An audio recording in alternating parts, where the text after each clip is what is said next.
Let me show you how I'm going to assemble my panel for Flight Sim. I'm using a Leo Bodner board here, which will let my peripheral install as a joystick, a USB game controller in Windows. So I'm not using DCS BIOS. I can literally plug things in here and they show up as buttons, switches that you set in game. You don't have to program Arduino boards. These are a little more expensive, but they work great. So I just wanted to show you how this will work. You can see, if I can get this to focus, like everyone, like you can see B2 right there, B3, B4. Every one of these little terminals has a spot for positive and negative. So if you're using a regular button, say for example, I have a rotary encoder here, which has rotate both directions, and it has push button. So you can see there's 5 pins coming off the back. These two here are the push button, positive, negative, or basically like the ground is one of them. And then this side has 3 pins, and 2 of them are for rotation. Rotate one way triggers A before B, and then rotating the other way triggers B before A, and the center is the ground. So that's how it goes about determining which direction you're pushing it, which one went first. So you have to wire up for these 5 spots. So you can see when you're using one of these boards that basically button 1 I have going into positive and negative, going into the first one. And then when you use these boards, I'll show you as I set up the software. You basically go into the software that Leo Bodner gives you for this board, and you just tell it which 2 plugs you're using for rotary encoder, because they take 2 spots. You got to do the A side in the ground and the B side in another. So it takes up 2, and you basically tell the software these 2 are set to a rotary encoder. That way it knows how to read it. So I'm going to be using, obviously, these rotary encoders. I have some toggle switches, and these are the momentary kind, so they have ground and then 2 button locations. So you can see like that's 2 buttons right there. I'll be using these push buttons that are tactile. I really like these. They're like waterproof push buttons that you can buy, but they click really well. So they feel pretty good, and they panel mount, which is what I'm going for. I got a couple of these momentary buttons. These will be my air-to-air, air-to-ground buttons. I like to use these specifically for that. And you can use them for whatever you want, but I like the click and the size that they have. And then, because I'm mostly doing VR, I like to just put things on the panel that are easy to reach. And you can tell, obviously, with all these different switches, it's very tactile, like which one you're using, you can feel for it. So then I have a long toggle. This is what I always use for like the arresting hook for the F-18 or something large. You could use it for like landing gear if you wanted to. But I buy these long toggle, which is great. And you just basically, it's only a 1 button, so you have to set it to the toggle mode in the game, but it always works great for landing gear or arresting hook. All right, when I build, I use wood because I have all the tools. I think it's easier to work with than having to 3D print stuff, which I don't have a 3D printer, so I use just plywood, 1/4-inch plywood. I paint it. I painted this with chalk paint matte finish spray. It's by Rust-Oleum spray paint, chalk finish. I really like it. It's totally flat, and they have the clear flat protectant. Since I'm using wood, I also use these lock washers. They're 1/2 inch, and I'll use those so since I'm on wood, it'll bite it, and I know that they're not going to turn. I did mention that this long bat, if you use these switches that have only a signal and a ground, they only register as 1 button. In DCS, or just as a controller, it's like the button's off, the button's on. So you have to check, because in DCS especially, that toggle feature is built into some of the controls. Like for the F-18 arresting hook, when the arresting hook button is off, it puts the arresting hook down. When the arresting hook button is on, it puts the arresting hook up. Like, it's built that way. But for some reason with the landing gear, when they have used the toggle and you set it to the toggle, this one is like, nothing happens, it switches. Nothing happens, it will switch. So it's strange, the behavior. That's why for the most part, I try to go with the same kind as my Virpil, where it's like down as a push and up as a push, because you can always program it that way. But I couldn't find one of these long bat kind, and it works for the arresting hook, so that's what I'm basically going to use it for. I could always swap it out for a different one and put an extension on if I wanted to, but this works for that purpose. That's mostly what I use it for. So let me go ahead and get some of these installed, and I'll show you how to wire it up. So what I'm going to do is go ahead and panel mount all my switches in here, and I'm going to wire it up after the fact. It can be a little tricky, but these boards are nice that you just take a screwdriver, push the pin in, drop the wire. You could probably do it with a fingernail if you could. And I'm just going to end up sticking this on probably. I'll use some mounting tape or something on the bottom, and I'll just stick it there. Maybe I could just screw it here. I can reach the screws. But that'll just mount there, and I'll have my USB cord, and my wires will all run into this thing.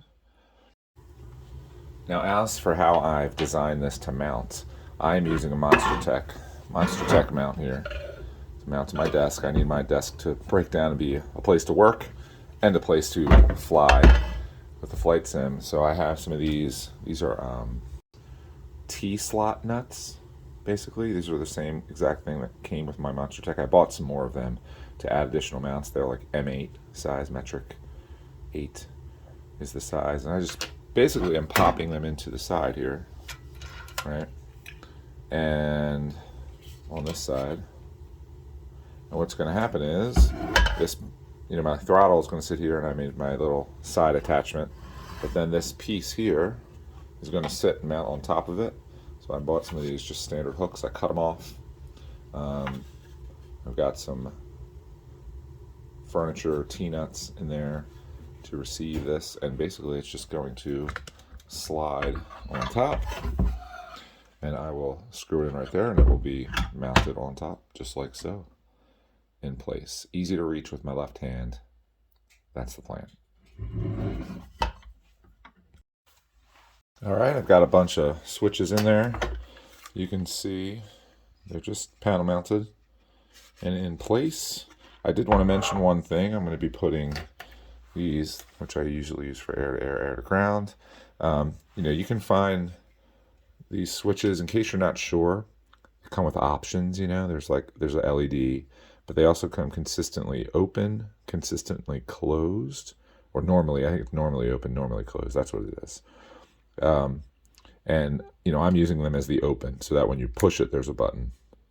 You can have it set where it's, not pushed, the button is pressed. When you push it, it releases it. So that's the difference there. Those are going up there.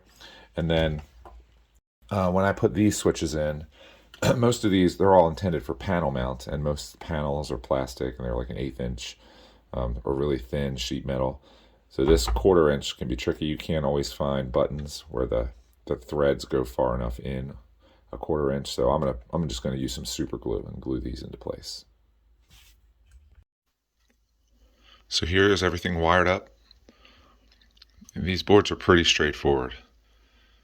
You got a ground and a button.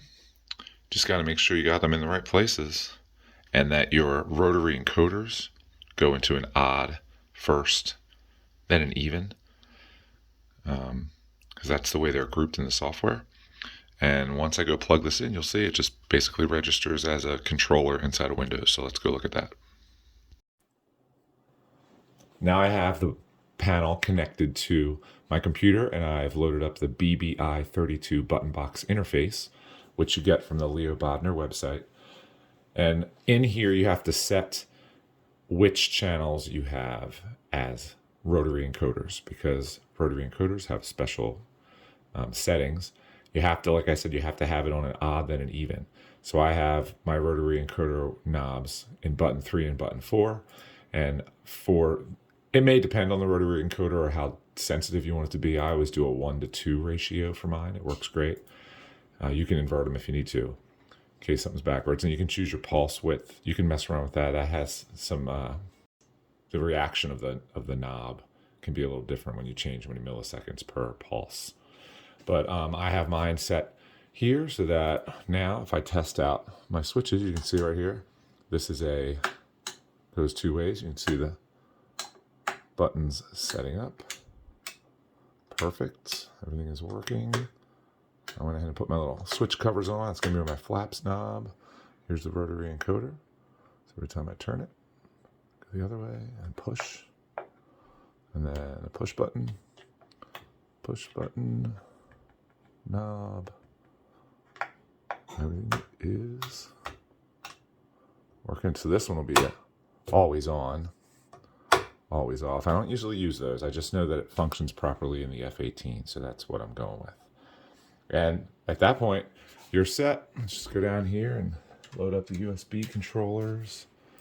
And now you can see this is installed. Let me pull this down. I did zoom my screen resolution so it's a little bigger to read on this camera. And when you hit OK to load, whoops, that was wrong. Let's try that again. Once I hit the properties of this guy, you can see we now have a button box. And at the same time as it registering, you can kind of see that's very small. Didn't zoom well, but all the buttons are lighting up as they should, and it's going to function as a game controller. So now I just program the switches on any module, any flight sim that I want. It just recognizes it as a game controller, and I'm all set. And now the setup is complete. My customized throttle extension, my little panel at the top is all ready to be used, designed for VR. So got these switch covers in place to make it easier to know which knob is which. Down here I found it's actually really convenient to just feel they're so spaced out, they're easy to find.